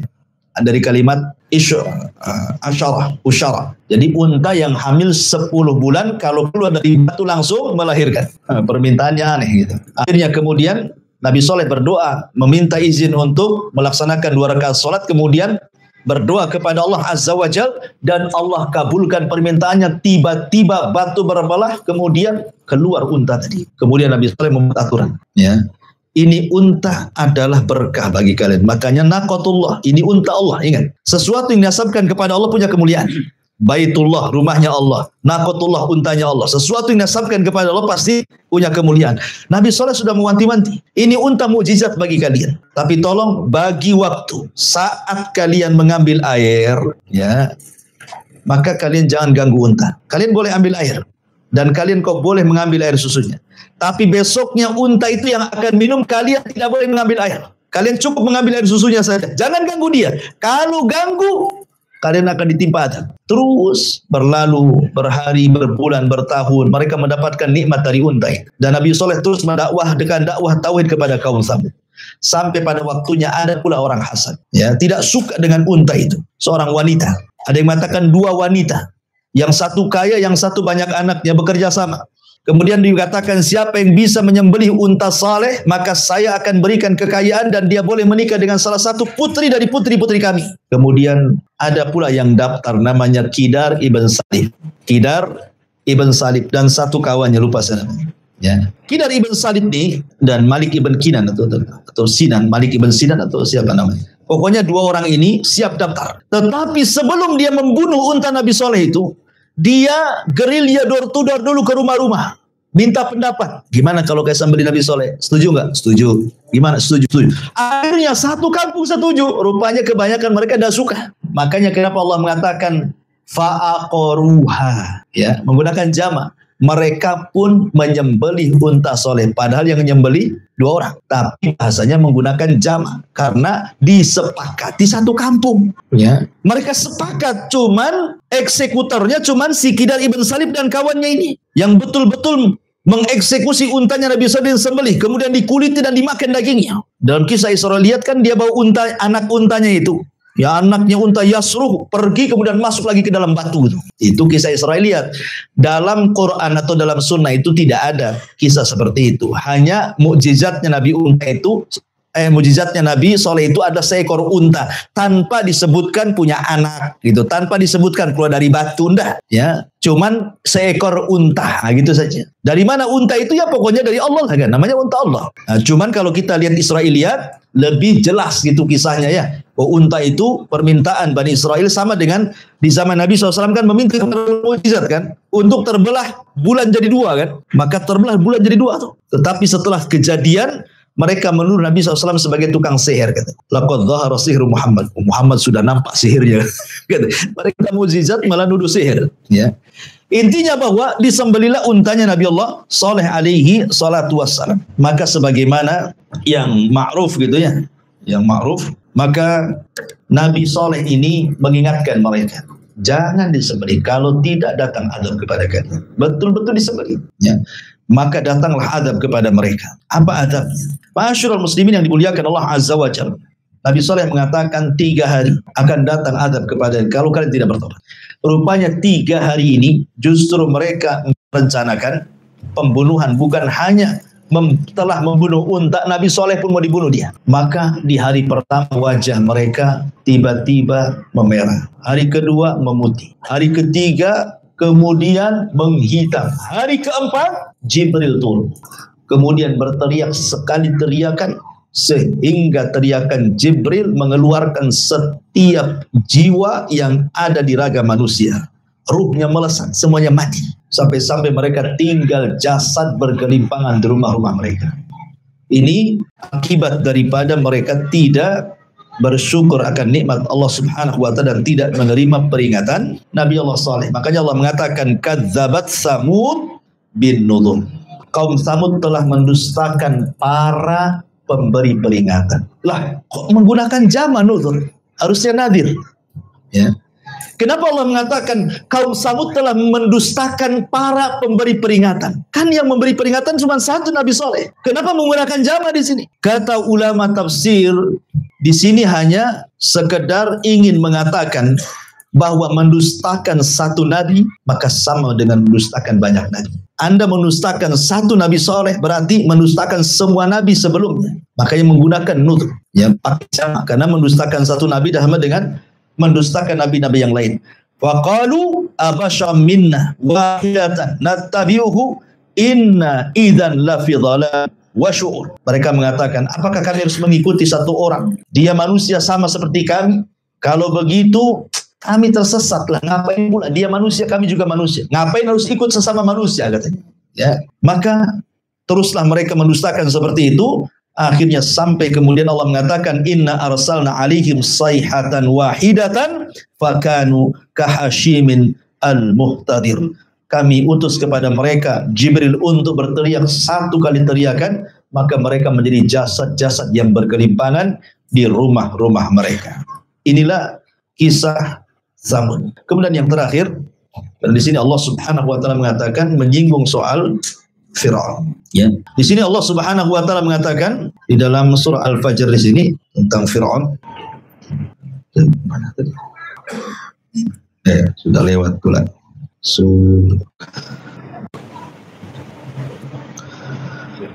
Allah Subhanahu wa taala mengatakan wa fir'auna dzil autad, dan terhadap Fir'aun yang memiliki pasak-pasak bangunan yang sangat besar. Ini sudah beralih ya. Kalau 2 kisah sebelumnya cerita tentang bangsa Arab, ya. Kalau ini cerita Bani Israel. Karena kenapa dipilih Fir'aun? Karena Fir'aun ini musuhnya Nabi Musa. Kenapa Nabi Musa? Karena Musa itu nabi yang paling masyhur dari nabi-nabi Bani Israel. Dialah nabi yang pertama kali mendapatkan kitab termulia di zamannya, Taurat. Ya kan? Baru setelahnya Zabur, baru setelahnya Injil, baru setelahnya Al-Quran. Makanya dipilih kisah Nabi Musa. Ya, karena ini nabi yang paling masyhur, bahkan di dalam Al-Quran itu kisah Nabi Musa adalah kisah terlengkap. Ya, setelah Nabi Ibrahim, kemudian Nabi Yusuf, ada beberapa nabi itu yang lengkap, tapi Nabi Musa lebih lengkap lagi, terbanyak dalam Al-Quran. Seolah-olah ada kait hubungan antara Islam dengan Bani Israel. Karena banyak sekali kisah yang disebutkan dalam Al-Quran, hampir setiap surah. Ya, itu ketemu kisahnya Fir'aun atau kisahnya Nabi Musa alaihi salatu wassalam. Wa fir'auna dzil autad. Maksudnya Fir'aun di sini siapa? Ada yang mengatakan bahwa Fir'aun yang ditemukan di Laut Merah itu, yang jasadnya hari ini dimumikan, kemudian ditaruh di Mesir dan menjadikan tempat rekreasi. Ya, antum kalau ke Mesir, antum bisa datang ke tempat jasadnya Fir'aun, ya, di lab sana, dan antum bisa melihat bagaimana Fir'aun masih utuh karena dimumikan. Apakah Fir'aun yang kemudian dimumikan hari ini yang ada di Museum Mesir itu adalah Fir'aun yang dimaksud dalam surah Al-Fajr ini? Ataukah Fir'aun yang lainnya? Karena kita tahu bahwa Fir'aun itu bukan satu. Fir'aun itu kan istilah bagi raja Mesir. Itu disebut Fir'aun. Kalau Kisra itu istilah raja Persia. Kalau Kaisar itu istilah raja Romawi. Kalau Tuba itu istilah raja Yaman. Kalau Mesir itu diistilahkan dengan kalimat Fir'aun. Kalau Jawa itu diistilahkan Mengkubuwono. Kan ada istilah raja Jawa, Mengkubuwono 1, Mengkubuwono 2 gitu ya. Jadi itu sebenarnya istilah-istilah raja. Ya. Lalu siapa Fir'aun di sini? Apakah betul Fir'aun yang dimumikan hari ini yang ada di Museum Mesir itu adalah Fir'aun yang masuk dalam surah Al-Fajr? Maka terjadi polemik panjang. Walaupun kebanyakan mengatakan iya, itulah Fir'aun yang dimaksud. Ya, maksudnya Ramsis Ats-Tsani. Ya, namanya Ramsis kedua. Itulah yang ditemukan, yang kemudian jasadnya sekarang menjadi mumi dan ditonton, bisa dilihat katanya. Sekali lagi kita tidak bisa menjazmkan masalahnya ya, tidak bisa memastikan. Tapi ada yang berpendapat seperti itu. Karena memang jasad Fir'aun memang dijaga untuk menjadi sebuah pelajaran bagi umat setelahnya termasuk kita. Di sini Allah mengatakan wa fir'auna, maksudnya Fir'aun di sini Fir'aun di zaman Nabi Musa. Karena di zaman Nabi Yusuf juga Fir'aun. Tapi Fir'aun di zaman Nabi Yusuf kan beriman. Tetapi yang dimaksud Fir'aun apabila diistilahkan Fir'aun dalam Al-Quran berarti kisah Nabi Musa. Karena inilah yang banyak dikisahkan dalam Al-Quran. Satu-satunya raja yang mengatakan ana rabbukumul a'la ailahun ghairi, aku adalah Tuhan yang paling tinggi, apakah ada Tuhan selainku, katanya ya. Dengan sebab dua kata-kata inilah makanya Fir'aun diazab 2 kali, di dunia ditenggelamkan dan di akhirat diazab dengan azab yang sangat pedih. Baik, bagaimana kisahnya? Di sini Allah mengatakan wa fir'auna dzil autad, dan Fir'aun yang mempunyai pasak-pasak bangunan yang besar. Alladzina taghaw fil bilad, yang berbuat sewenang-wenang dalam negeri. Fa aktsaru fihal fasad, lalu mereka banyak berbuat kerusakan dalam negeri tersebut. Fasabba alaihim rabbuka sautu adzab, karena itulah Tuhan menimpakan semeti azab kepada mereka. Inna rabbaka labil mirsad, sungguh Tuhanmu benar-benar menguasai mereka. Jadi Fir'aun itu membawa kerusakan karena begini. Diawali dari mimpi. Fir'aun itu mulai bejatnya itu diawali dari mimpi. Ya. Jadi dia bermimpi, dalam mimpinya dia melihat api. Api ini berasal dari perkampungan Bani Israel, kampungnya Nabi Yusuf yang sudah meninggal. Ini turunannya di situ. Ya. Jadi ada api dari Palestina menuju Mesir. Cuman perkampungan Nabi Yusuf Bani Israel itu tidak terbakar. Satu Mesir terbakar. Jadi Fir'aun heran. Ini kan mimpi buruk gitu ya. Tapi sambil lalu saja. Ini mungkin hanya bunga-bunga tidur. Besoknya mimpi dengan mimpi yang sama. Besoknya mimpi dengan mimpi yang sama. Terpaksalah si Fir'aun ini mengumpulkan penasehat spiritual. Ini bahasa kitanya dukun lah ya. Ya keren kali penasehat spiritual itu. Atau ahli supranatural gitu. Dikumpulkan tuh mbah-mbah dukun itu. Ya, kemudian disuruh mentakwil, meramal. Ada apa ramalannya? Kok aneh kali mimpinya? Ya.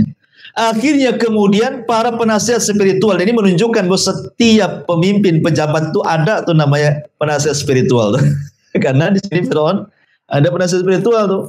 Ya, jangan-jangan tingkat RT aja ada penasihat spiritualnya.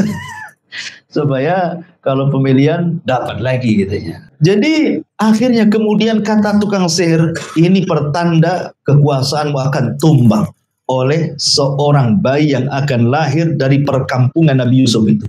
Bani Israel. Oh, ketakutan Fir'aun. Kalau begitu kita bantai saja bayi-bayi laki-laki. Akhirnya terjadi pembantaian setiap hari. Bahkan ada wanita hamil itu dilihat-lihat, ditunggu sampai melahirkan. Kalau lahir anak laki-laki bantai. Kalau lahir anak perempuan, biarin dihidupkan. Nanti besok lagi ada anak laki-laki, bantai. Anak perempuan, biarkan dia hidup. Yudzabbihuna abna'ahum wa yastahyuna nisa'ahum. Mereka membantai anak laki-laki dan membiarkan anak wanita. Dan begitu seterusnya setiap hari sampai berbulan-bulan, bertahun-tahun. Jadi akhirnya orang-orang yang berakal Mesir mengatakan, ya Firaun, kita tahu bahwa kemajuan Mesir itu di tangan Bani Israel. Walaupun mereka diperbudak oleh kaum Kipti, tetapi bagaimanapun kaum Kipti itu sangat berhajat kepada Bani Israel. Karena mereka yang paham soal ekonomi Mesir. Mereka yang paham soal bangun jalan, bangun bangunan yang besar, yang megah. Dan begitu seterusnya. Jadi Allah berikan sampai hari ini orang-orang Yahudi kan diberikan kecerdasan yang Allah tidak berikan kepada yang lain. Ya, tetapi kecerdasan Yahudi justru untuk menyesatkan orang.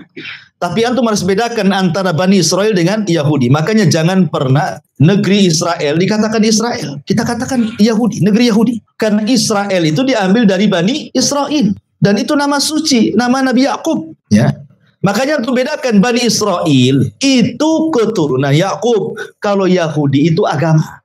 Bani Israel ini ada yang baik, ada yang jahat. Nabi Yusuf Bani Israel baik. Dan nabi-nabi dari Bani Israel banyak. Tapi kalau Yahudi itu agama. Agama yang menyesatkan. Makanya kita setiap sholat berlindung dari orang Yahudi. Ghairil maghdubi alaihim waladhdallin.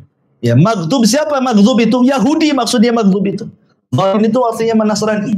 Kita berlindung dari mereka. Hari-hari kita ngomong seperti itu dalam setiap salat kita kan. Ya, ihdinas siratal mustaqim siratal ladzina an'amta 'alaihim ghairil maghdubi 'alaihim waladdallin. Ya. Lah, ketika kemudian orang-orang yang berakal mengatakan jangan seperti itu. Nanti kalau habis turunan mereka, bapak-bapak mereka mati, siapa yang akan melanjutkan pembangunan Mesir ini? Ya. Biarkanlah. Buat kebijakan lain. 1 tahun bantai, 1 tahun jangan. 1 tahun bantai, 1 tahun jangan. Kayak Pasar Daud gitu ya. Jadi akhirnya kemudian sepakat Fir'aun, tahun ini pembunuhan bayi. Pokoknya kalau dalam tahun ini ada lahir anak laki-laki, bantai. Tahun depannya walaupun lahir anak laki-laki jangan dibantai. Biarkan dia hidup. Dibuat selang-seling seperti itu. Di hari atau di tahun ketidak ada pembantaian, lahir pula Nabi Allah Harun. Selamat dia, ya kan? Tidak dibantai. Karena apa? Lahir di tahun tidak ada pembantaian. Ya. Di tahun ada pembantaian, lahir pula Musa, adiknya. Maka ibunya takut. Karena ketika itu suaminya sudah meninggal. Sehingga bagaimana harus merawat satu anak laki-laki, tidak ada laki-laki, tidak ada suami yang bisa membelanya. Akhirnya ibunya Musa ketakutan. Makanya Allah ilhamkan kepada Ummi Musa an alqi, untuk dilempar bayi itu, letakkan di kotak. Maka diletakkan di kotak, dikasih tali. Jadi waktunya nyusu ditarik, kasih susu. Habis itu dibiarkan lagi. Allah takdirkan talinya putus. Akhirnya mengapunglah di sungai Nil. Kembali ke cerita istana Fir'aun. Fir'aun itu tidak punya anak laki-laki, semua anak perempuan. Satu anak perempuan yang kesayangan Fir'aun itu sakit-sakitan. Sudah berusaha ke dukun sana, dukun sini, tidak bisa mengobati. Ya namanya dukun.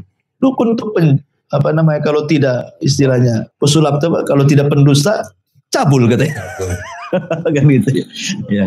Pak dukunnya bilang itu oknum gitu. Ya mungkin oknum gitu ya. Tapi yang jelas bahwa tidak ada yang bisa mengobati. Rupanya ada seorang peramal mengatakan anak ini akan sembuh kalau diusap oleh kotak yang pertama kali ngapung di sungai Nil. Nah, ceritanya begitu. Ini kisah Israiliyat. Akhirnya setiap harilah istri Fir'aun Asya bintu Muzahim itu memandang sungai Nil. Ya. Kapan ada kotak itu. Suatu hari nampak pula kotak itu. Yang di situ ada bayinya Musa. Maka istrinya Fir'aun Asya bintu Muzahim memerintahkan pengawalnya untuk mengambil kotak itu. Pas ketemu isinya bayi. Allah ilhamkan ke dada istrinya Fir'aun langsung cinta kepada bayi itu. Karena dia nggak punya anak lagi masalahnya. Ketika melihat bayi itu langsung senang. Apalagi cakep bayinya. Ketika Fir'aun datang hampir dibunuhnya bayi itu. Karena takut jangan-jangan ini anaknya Bani Israel nih. Ya, nampak muka-mukanya Bani Israel gitu ya. Akhirnya kemudian kata istrinya Fir'aun, jangan. Saya sudah suka dengan dia. Mudah-mudahan dia menjadi qurratu ainin li walak katanya. Mudah-mudahan bayi ini akan menjadi penyejuk mataku dan matamu. Kata Fir'aun, matamu saja, mataku tidak katanya. Ya, kalau Fir'aun mengatakan iya, tentu Fir'aun akan beriman, ya kan? Tapi ketika Fir'aun mengatakan itu penyejuk matamu saja, tidak mataku. Nah, dari situlah maka Musa itulah yang dimaksud yang kelak akan menumbangkan kekuasaannya. Ya. Akhirnya dibesarkanlah Musa di istana Firaun. Ketika dia sudah menginjak dewasa, ya sudah hidup di istana Firaun, diberikan pendidikan macam-macam di situ kan. Jalan-jalanlah Musa ini ke ganggang kota Mesir. Rupanya pula dia melihat ada perkelahian anak muda dari Bani Israel dan anak muda dari kaumnya Fir'aun. Awalnya tidak tahu siapa yang salah, tapi diperhatikan nampaknya yang didolimi adalah anak muda dari Bani Israel. Ketika kemudian anak muda Bani Israel meminta pertolongan kepada Musa, Musa pun menolongnya. Ada yang mengatakan Musa itu tidak menyerang. Yang menyerang itu anak muda dari kaum Kipti. Musa hanya nangkis saja, tapi tangkisannya bisa membuat orang mati. Tapi ada juga mengatakan dia mukul tapi tidak sengaja, bukan untuk membunuhnya. Hanya untuk membela anak muda yang didolimi. Pukulannya membuat dia mati. Ingat, hukum di Mesir kala itu siapa yang membunuh dibunuh kisos. Ya kan? Maka Musa pun bingung dia, karena dia sudah bunuh orang. Ya. Tidak ada yang tahu peristiwa ini kecuali anak muda dari Bani Israel, Nabi Musa dan orang yang sudah mati itu. Belum ada yang tahu. Ya. Apalagi alat buktinya dihilangkan semua. Dirusak semua. Ya kan? Susah itu nyingkapnya juga. Ya. Akhirnya kemudian suatu hari, ini nggak ada yang tahu loh. Ya, kecuali Musa dan anak muda dari Bani Israel saja. Memang anak muda dari Bani Israel itu suka buat ulah rupanya. Di kesempatan yang lain dia lagi ribut katanya. Dia lagi ribut. Ketika Musa lewat ke orang ini lagi yang buat ribut ini. Akhirnya ketika anak Bani Israel ini melihat Nabi Musa ketakutan. Karena dia tahu sekali pukul mati. Gitu. Jangan-jangan dia dekat akan mukul saya. Ya, padahal Musa itu kan memastikan siapa yang salah, siapa yang benar gitu ya. Tapi anak muda ini sudah takut duluan ketika Musa menghadap dia. Akhirnya sebelum dia dipukul Nabi Musa, dia mengatakan, apakah engkau akan membunuh aku seperti kau bunuh kemarin orang itu kau bunuh. Akhirnya orang jadi tahu lah yang membunuh kemarin tuh. Kan tadinya gak tahu kan. Tadinya kan tersembunyi gitu kan, karena nggak ada alat buktinya lagi. Ya. Tiba-tiba dia bertanya karena ketakutan, "Hai Musa, apakah engkau akan membunuh seperti engkau membunuh kemarin?" Akhirnya orang tahu, oh yang mati kemarin itu Musa yang bunuh katanya. Nah dari situ Musa mulai ketakutan, pergi lari dia. Ada orang yang bijak mengatakan, "Wahai Musa, kau harus meninggalkan Mesir. Kalau tidak kau ditangkap, kau akan mati." Maka dari situlah Musa memulai hijrah pertama, pergi dari Mesir ke negeri Arab. Kemana? Ke Madian. Ya. Singkat cerita, sampai di Madian, dia ketemu dengan orang laki-laki yang soleh namanya Syuaib, bukan Nabi. Ya, cuma namanya sama Syuaib. Punya 2 anak putri. Menikahlah Musa dengan salah satunya karena sudah berjasa mengambilkan air yang kemudian membantu mertuanya menggembala kambing sampai punya istri, punya anak banyak. Setelah 10 tahun, Musa pun ingin kembali ke Mesir. Berangkatlah Musa ke Mesir. Di tengah jalan, kemudian Musa alaihi salatu wassalam nyasar. Ini karena udah 10 tahun kan, mungkin lupa jalannya dia. Tengah malam, obor pun sudah padam. Ya, dia takut ada terjadi apa-apa dengan anak istrinya. Maka tiba-tiba di tengah malam, dia melihat ada cahaya dari kejauhan. Dia mengatakan sama istrinya, "Kamu tinggal di sini, saya akan ke sana. Boleh jadi saya akan mengambil satu api yang bisa kita melanjutkan perjalanan, atau mungkin di sana ada orang yang bisa menunjukkan jalan ke Mesir." Akhirnya kemudian Nabi Musa pun meninggalkan keluarganya dan menghampiri api yang dilihat dari jarak jauh itu. Semakin dekat semakin besar, semakin dekat semakin besar. Rupanya setelah dekat bukan api tapi cahaya. Ya, disangkanya api, setelah dekat cahaya. Rupanya cahaya itu seperti api berada di pohon zaitun. Dari sini menjadi khilaf para ulama. Ketika Allah Subhanahu wa taala berfirman dalam surah An-Nazi'at itu, ya, wa nadahu rabbuhu bil wadil muqaddasi tuwa. Ya, kan di sini kan muqaddasi tuwa. Lembah yang disucikan, bukit tua. Maksudnya tua di sini apa? Ada yang mengatakan bukit Saina. Maknanya, sebenarnya Musa sudah sampai Mesir. Karena bukit Saina kan di Mesir. Ya. Artinya sudah dekat dengan Mesir. Ada juga yang mengatakan bukit tua di sini bukan Mesir. Maksudnya adalah bukit Zaitun yang ada di Palestina. Karena bahasanya muqaddas, diberkahi. Ya. Negeri yang diberkahi maksudnya Palestina. Ya, jadi ada yang mengatakan Musa masih di Palestina sebenarnya. Tapi ada penafsiran mengatakan sudah sampai Mesir karena ada yang mentafsirkan bukit tua itu artinya bukit Saina. Ya, disitulah Musa pertama kali dinobatkan jadi nabi. Ketika dia sampai di api itu, cahaya itu, tiba-tiba ada suara. Suara itu aneh. Terdengar dari atas, dari bawah, dari samping kiri, dari samping kanan, dari depan, dari belakang. Bingung Musa ini dan mengatakan, "Innani ana rabbuk fakhla na'alaika." Ya, sesungguhnya saya Rabbu, wahai Musa, lepaskan sandalmu. Ini negeri yang diberkahi. Ahli tafsir mengatakan kenapa Musa disuruh melepas sandal? Karena sandal itu terbuat dari kulit keledai yang disamak, yang najis. Sementara negeri yang suci jangan diinjak dengan najis. Sama lah, antum masuk masjid pun sama kan. Nggak boleh antum bawa najis. Bahkan Nabi SAW pernah sholat bersama para sahabat, tiba-tiba sandalnya dibuka, sahabat-sahabat pula ikut buka sandal. Habis sholat Rasul mengatakan, kenapa kalian ikut-ikut lepas sandal? Kata sahabat, kami melihat anda lepas sandal, ya kami juga lepas katanya. Boleh jadi ada turun wahyu kepadamu, kata Rasul. Bukan, tadi waktu sholat Jibril datang memberitahu sandalku ada najisnya, makanya aku lepas. Apa di sandal-sandal kalian ada najis katanya. Artinya bahwa masuk masjid saja, karena masjid disucikan, tidak boleh kita bawa najis gitu ya. Maka begitu juga Musa untuk dilepas. Kemudian Allah Subhanahu wa taala berdialog dengan Musa. Disinilah disematkan kalimat kalimu rahman. Musa itu nabi yang diajak berdialog dengan Allah tanpa perantara. Maka sejak itu disematkan kalimat kalimu rahman. Ya, lah Musa itu kan kemana bawa tongkat. Jadi Allah Subhanahu wa taala kemudian dibalik cahaya itu mengatakan, wa ma biyaminika ya Musa, itu di tangan kananmu apa itu? Kata Musa, ini asaya, ini tongkatku ya Rabb. Ya, atawakka'u fi, aku suka menggunakan sandaran, atau akhusyu ala ghanami, terkadang aku untuk menggiring kambing, atau ma'aribu ukhra, atau yang lainnya. Ya, kata Allah Subhanahu wa taala, kalau begitu lemparkan tongkatmu sekarang. Nih, sekarang Nabi Musa dikagetkan dengan suara Subhanahu wa ta'ala, maka Allah ingin menampakkan kekuasaannya supaya Musa makin yakin bahwa di hadapannya lah Tuhannya. Ya, makanya Allah mengatakan, lempar tongkatmu yang ada di tangan wahai Musa. Dilemparlah tongkat itu, tiba-tiba jadi ular besar. Musa kaget. Ya, langsung dia loncat ke belakang. Tapi Allah mengatakan, la takhaf, jangan takut. Khudha wa la takhaf. Sekarang kau ambil lagi ular itu. Bingunglah Nabi Musa, ini ngambil ular besar nih. Ya, pegang buntut, matuk kepala, pegang kepala makin matuk kan itu. Mana pula ini ngambil kan? Tetapi Allah mengatakan, khudha wa la takhaf, sanu'iduha siratahal ula, katanya. Ambil, dan nanti kejadian seperti ini akan terulang lagi nanti. Ya, akhirnya diambil ekornya, tiba-tiba jadi tongkat lagi.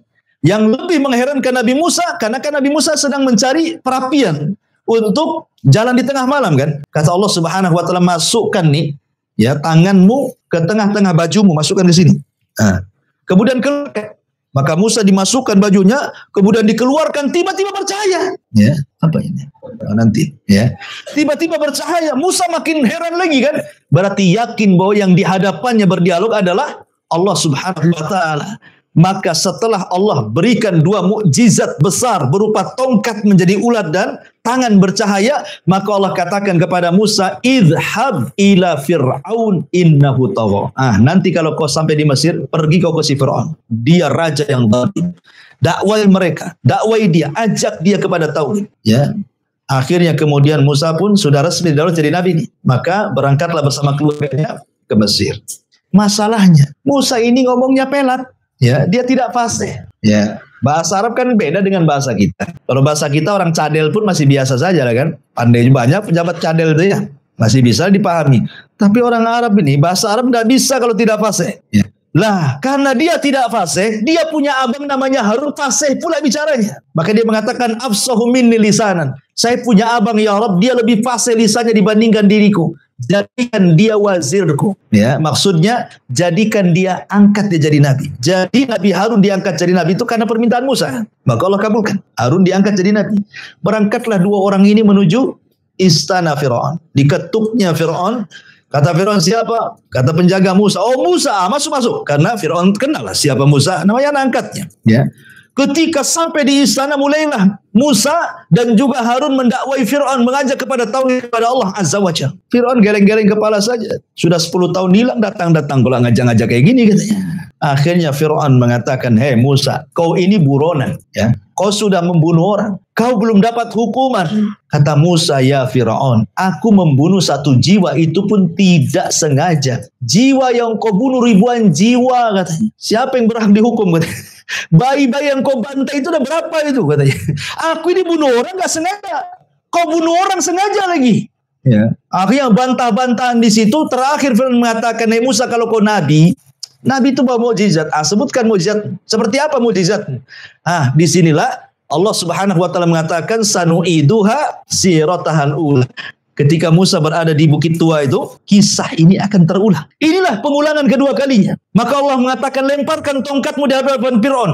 Keluarlah tongkat itu dilempar, jadi ular. Subhanallah, Fir'aun ketakutan. Bagaimana mungkin seorang yang mengatakan ana rabbukumul a'la, saya Tuhan yang paling tinggi, takut sama ular? Mana logikanya? Kan dia Tuhan kan itu ya. Harusnya dia yang menciptakan ular. Dia takut sama ular. Masa Tuhan takut sama ular? Berarti dia bukan Tuhan. Lebih takut lagi ketika Musa memasukkan tangannya tiba-tiba bercahaya. Akhirnya Fir'aun mengatakan, oh Musa 10 tahun belajar sihir rupanya. Dia bilang, Nabi Musa sihir, penyihir. Ya kan?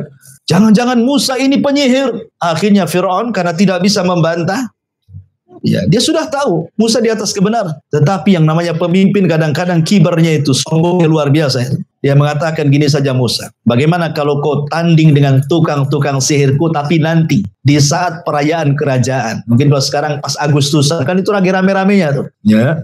Nanti setiap tahun kami di Mesir membuat perayaan. Semua manusia akan datang. Disitulah kau duel dengan tukang sihir kami. Akhirnya Fir'aun pun selama menunggu perayaan itu, maka saya di semua daerah-daerah se-Mesir, siapa tukang sihir yang mau mendaftar, datanglah.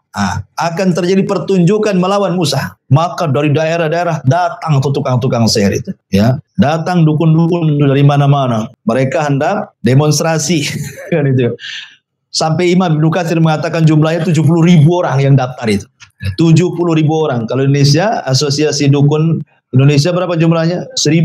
Ya, itu yang terdaftar tuh. Yang tidak terdaftar belum tahu berapa kan? Karena tiap daerah kan ada dukunnya masalahnya. Ya, ini 70.000 lebih banyak lagi. Ya. Akhirnya Musa alaihi salatu wassalam mengiyahkan tantangan itu, tetapi Musa syaratnya satu. Dia tahu kelemahan tukang sihir malam hari. Dia minta di waktu duha. Makanya dalam Islam sendiri kita sudah berlindung di malam hari karena kekuatan setan itu menguat di malam hari. Akhirnya tertiga di waktu duha, sudah kumpul manusia banyak, karena itu hari perayaan kerajaan masalahnya. Kan dari mana-mana datang. Penontonnya banyak. Ya.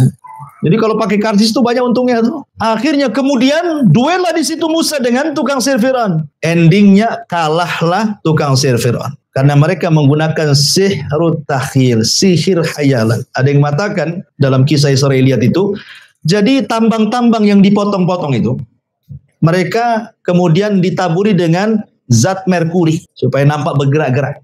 Ya. Kemudian dimantra-mantrai supaya dihayalkan itu ular. Jadi tambangnya nampak bergerak-gerak, kan dihayalkan kan. Ini sihir takhil namanya. Bahasa kerennya hipnotis. Ya. Jadi Musa ketakutan lah, wajar manusiawi dia ketakutan kan. Kok ular sebanyak itu kan 70.000 tukang sihir melempar, kan takut lah, wajar takut dia. Tetapi Allah mengatakan la takhaf, jangan takut wahai Musa. Lemparkan tongkat. Tiba-tiba ketika Musa melempar tongkatnya, kata ahli tafsir, jadi ular besar. Ular ini aneh, kadang mengecil, kadang membesar. Kesit ke sana kemari, memakan semua ular-ular tukang-tukang sihir itu. Ini tukang sihir komat kamit ya. Berusaha untuk memantra-mantrai. Disangkanya Musa itu menggunakan sihir seperti yang mereka gunakan, sihrut takhil. Ya, disangkanya mereka kalau berkomat-komat itu yang dilihat tongkat bukan ular. Tapi tidak bisa juga. Mereka sudah mengambil mambang tanah, mambang air, mambang segala sembahyang. Tetap saja kok jadi ular ini, tak ada tongkat-tongkat gitu ya. Ini kekuatan yang luar biasa. Ini bukan sihir, ini maha dahsyat ini. Dari situlah akhirnya 70.000 tukang sihir sujud, tobat, beriman kepada Allah Azza wa Jalla. Oh, Fir'aun emosi lah. Kan Fir'aun sudah menyediakan. Sebelum tukang dukun datang kan tukang dukun sudah mengatakan, apakah kami dapat upah wahai Fir'aun? Alana ajrun, apakah kami dapat upah kalau kami mengalahkan Musa? Kata Fir'aun, siap, kami sediakan upah. Bahkan engkau akan menjadi orang terdekat bagi kami, kata Fir'aun. Jadi Fir'aun itu sudah menyediakan segalanya. Tahu-tahu mereka membela. Apa enggak emosi si Fir'aun ini? Makanya Fir'aun mengatakan, amantum qabla an adana lakum. Berani-beraninya kalian beriman sebelum aku izinkan, katanya. Iman saja harus izin sama Fir'aun. Ya, jangan semata-mata. Akhirnya mereka pun semua tidak ada yang murtad. Mereka diikat kemudian dibunuh dukun-dukun ini. Kemudian Abdullah bin Abbas radhiyallahu anhu mengatakan, lihat dukun-dukun itu.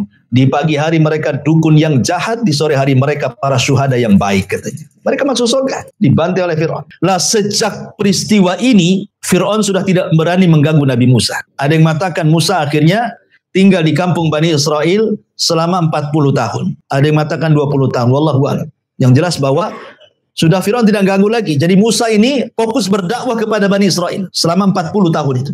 Lah selama 40 tahun inilah Allah Subhanahu wa taala berikan mukjizat, berbagai macam mukjizat, tapi tidak beriman juga tuh orang-orang Mesir itu. Pertama dikirim tupan, angin yang menghabiskan tanaman. Akhirnya karena mukjizat ini tidak mungkin diangkat kecuali dengan doanya seorang nabi. Datang angin topan. Semua binatang-binatang, tumbuh-tumbuhan mati semuanya. Mereka datang kepada Nabi Musa, ya Musa, berdoalah kepada Allah supaya topan dihentikan. Berhentilah topan. Akhirnya sekian tahun berikutnya tidak juga beriman. Dikirimlah kodok di mana-mana. Ya, kalau kodok itu yang dewasa, kalau yang kecil namanya cebong. Ya, jadi kodok di mana-mana. Ya, makan dengan kodok. Bayangkan ya, di piring ada kodok, gitu ya. Lagi masak, tengok di kuali ada kodok, semua kodok, di mana-mana kodok. Ya, nggak nyaman hidup sama kodok itu. Antum loh, ndak melihara kodok, tenggenang di samping rumah, tiba-tiba kakok, apa? Itu kan udah gerah itu. Gimana caranya? Apalagi kodok di mana-mana gitu ya. Kodok 2 ekor di samping rumah itu sudah ganggu tidur kita. Ini kodok serumah di mana-mana ada kodok.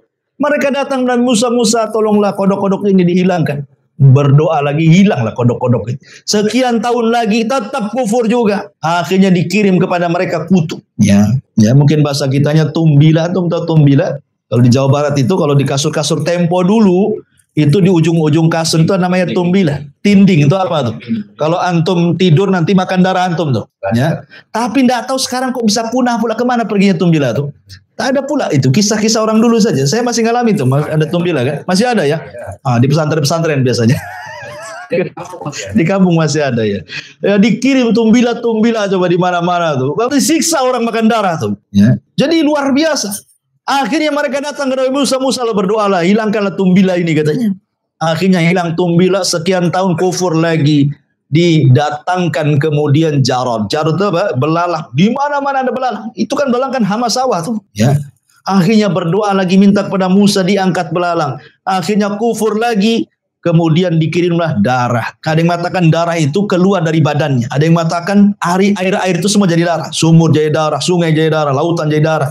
Pokoknya akhirnya Musa berdoa lagi, diangkat lagi, dan begitu seterusnya. Ya, sampai Musa melihat geleng-geleng kepala, tidak bisa. Orang Mesir nggak bisa beriman. Musa harus membawa Bani Israel ke negeri yang jauh lebih baik lagi supaya mereka bisa beriman. Kemana? Ke Palestina. Dari situlah Musa hendak hijrah. Kedengaran Fir'aun, oh enggak, kalian Musa membawa Bani Israel supaya Mesir bangkrut dengan tidak adanya orang-orang Bani Israel, tidak bisa. Siapa yang ikut Musa, kubunuh. Maka akhirnya Musa pada waktu yang ditentukan membawa Bani Israel sebanyak-banyaknya untuk mengarah ke Palestina.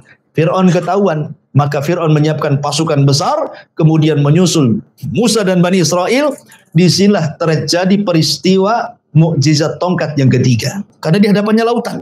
Di belakang pula tentara Fir'aun. Bani Israel ketakutan, wa inna lamudrakun Musa.